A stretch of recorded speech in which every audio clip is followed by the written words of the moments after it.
Once the billionaire saw the single father raise his trembling hand, the crowded charity hall fell silent. She had refused to speak for 7 years after a tragedy that had shattered her world, communicating only through written notes and brief signs. Hundreds had tried to reach her heart. Therapists, executives, journalists, even distant relatives had failed. Yet before the exhausted father could finish signing a single simple word, tears flooded her eyes so suddenly that even the cameras stopped moving. In that unforgettable moment, everyone realized they were witnessing something no amount of money had ever been able to buy. The annual children's charity exhibition had transformed the downtown civic center into a place filled with laughter, handmade artwork, and hopeful families. Sunlight streamed through the enormous glass windows, warming every corner of the spacious building. Volunteers guided visitors from booth to booth while local musicians filled the air with gentle melodies. The event's greatest benefactor was Rowan Whitmore, one of the wealthiest women in America. Although newspapers constantly wrote about her billion-dollar investments, they spoke even more about her silence. 7 years earlier she had survived a devastating highway accident that had claimed the life of her younger sister, the only family she had left. Rowan had escaped physically unharmed, yet afterward she never spoke another word. Doctors believed her voice was intact, but grief had locked it away.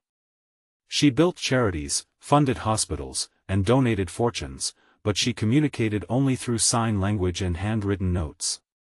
The world respected her generosity, but almost no one truly knew the lonely woman hidden behind her composed expression. Across the hall walked Callum Mercer, a 36-year-old widowed father whose entire world revolved around his 8-year-old daughter, Elsie. Since losing his wife to an aggressive illness 4 years earlier, Callum balanced 2 construction jobs while raising Elsie alone.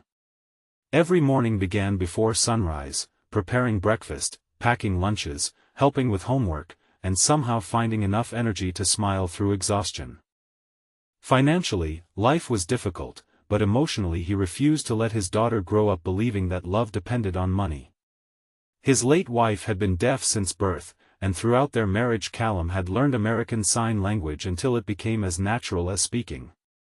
Even after her passing, he continued signing with Elsie because it reminded them both that love often existed beyond words. Elsie had spent weeks creating a small painting for the charity exhibition. Unlike the expensive artwork displayed by professional artists, hers showed nothing more than 2 hands reaching toward one another beneath a bright blue sky. On the back she had carefully written that sometimes people hear with their hearts before they hear with their ears. Callum smiled proudly as they pinned the painting among hundreds of children's creations, never imagining who would eventually stop in front of it. Rowan moved quietly through the exhibition surrounded by assistants, security guards, and reporters. Visitors admired her from a respectful distance, understanding that she preferred silence. She politely smiled at every child who greeted her, signing brief words of encouragement before continuing. When she reached Elsie's painting, however, she froze. Her fingers gently touched the painted hands. Something about the image stirred a memory buried beneath years of grief. Her sister had once told her that healing always begins when one hand reaches for another. Elsie noticed the billionaire studying the painting and eagerly approached with her father beside her. The little girl happily explained through signs that her mother had taught the family this language before she died. Rowan's eyes widened. Few hearing families continued signing after losing their deaf loved one. She looked toward Callum with quiet curiosity. Callum offered a warm smile instead of the nervous admiration everyone else seemed to show. He signed slowly, introducing himself and thanking Rowan for supporting children who needed hope. Rowan answered politely, surprised by the ease of the conversation. There was no awkwardness, no pity, no fascination with her silence. For the first time in years someone communicated with her as naturally as if silence had never existed. They spent several minutes discussing Elsie's painting entirely through sign language. Rowan laughed silently when Elsie proudly described her dreams of becoming an art teacher someday. Although no sound escaped Rowan's lips, joy softened the sadness that had long settled across her face. Then Rowan noticed a small silver bracelet around Callum's wrist. It looked remarkably similar to one her sister had once owned. She hesitated before asking where it came from. Callum explained that it had belonged to his late wife. She had received it from a volunteer counselor years before they met, someone who had helped her through a difficult period after losing her own family.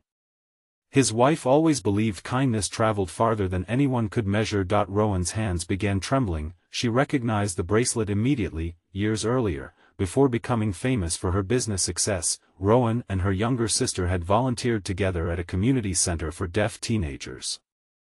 Her sister had personally given that bracelet to one frightened young woman struggling with loneliness. That young woman had later become Callum's wife. Rowan felt as though time had folded into itself. She asked if Callum remembered the counselor's name. He sadly admitted his wife had spoken often about the compassionate sisters who had encouraged her, but illness had stolen many memories before she passed away. He never learned their full names. For several long moments Rowan stared at the bracelet while tears gathered in her eyes. She had spent years believing the kindness she and her sister offered had disappeared with time. Instead, it had quietly continued through another family without her ever knowing. Before leaving, Rowan gently handed Elsie one of the charity scholarship applications, encouraging her through signs to keep painting because the world always needed beauty. Weeks passed. Callum thought the encounter had ended there, then an invitation arrived asking him and Elsie to visit Rowan's foundation headquarters. The magnificent building overlooked a peaceful riverside park bathed in brilliant afternoon sunshine. Instead of meeting in an intimidating executive office, Rowan welcomed them into a bright community art studio filled with children's paintings. She explained through signs that she wanted to fund new art therapy programs for families dealing with grief and wondered whether Callum would help advise the project because of his experience supporting his wife and daughter. Callum was stunned that he had expected perhaps a donation for Elsie, never an opportunity to help others. Together they visited schools, hospitals, and community centers over the following months. Rowan gradually stepped beyond boardrooms into real conversations with struggling parents, lonely children, and grieving spouses. She watched Callum comfort strangers with remarkable patience despite carrying his own heartbreak every day. His compassion wasn't dramatic. It appeared in small gestures, kneeling to encourage frightened children, repairing broken classroom furniture without being asked, quietly listening when others needed someone to hear their pain. One sunny afternoon they visited a rehabilitation center for accident survivors. Many patients recognized Rowan immediately. One young woman recovering from severe injuries apologized through tears because she feared she would never feel normal again. Rowan instinctively wanted to comfort her. Her lips trembled. No sound emerged. The familiar wall returned. She lowered her eyes, ashamed. Callum gently stood beside her. Without attracting attention, he slowly raised one hand. He signed one simple word. Breathe. Rowan stared at his hand. The word was exactly what her younger sister had always signed whenever anxiety overwhelmed her. Thousands of memories rushed back at once. Summer afternoons beside the lake.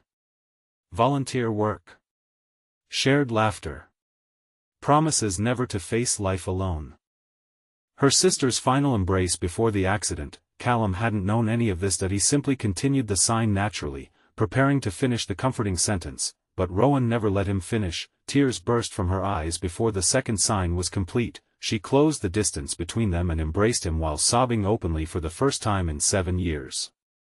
Every person inside the rehabilitation center watched in respectful silence as decades of grief finally found release. No miraculous speech followed. No dramatic declaration, only healing. Sometimes healing begins not with answers, but with permission to feel again. After that afternoon, Rowan's recovery progressed slowly but steadily.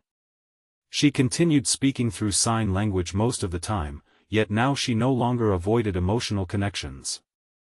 She attended therapy with renewed determination and surrounded herself with ordinary families instead of endless corporate meetings. Several months later, during the opening ceremony of the new art therapy center, Rowan stood before hundreds of guests beneath warm afternoon sunlight. She looked toward Callum and Elsie standing proudly in the front row. Her hands shook. Then, after years of silence, she whispered a single audible word. Thank you.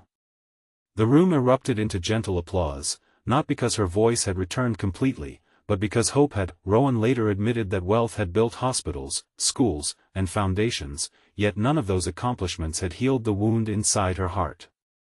Healing had begun the moment someone treated her not as a billionaire or as a broken woman, but simply as another human being carrying unbearable grief. Callum never accepted special favors or extravagant gifts. He continued working, raising Elsie, and helping families through the Foundation's programs. Rowan quietly ensured the art therapy initiative expanded nationwide, allowing thousands of grieving children and parents to receive support free of charge. Elsie eventually became one of the program's youngest volunteer art mentors. The little painting of two reaching hands remained displayed in the Foundation's entrance hall, reminding every visitor that genuine connection often begins with the smallest gesture. Years later, people still asked Rowan what had finally broken the silence that had imprisoned her for so long. She always smiled gently before signing that healing had not come from wealth, success, or even time. It came from kindness freely given by someone who expected absolutely nothing in return. Before you leave this story, think about its message and ask yourself this simple question: what is one act of kindness that changed your life forever, or one act of kindness you hope to give someone else? Sometimes sharing that memory inspires another heart to keep believing. If this story touched your heart, remember its lesson whenever you meet someone carrying invisible pain. Every person you pass may be fighting a battle you cannot see, and sometimes the smallest gesture, the gentlest smile, or even a single word can become the beginning of someone else's healing.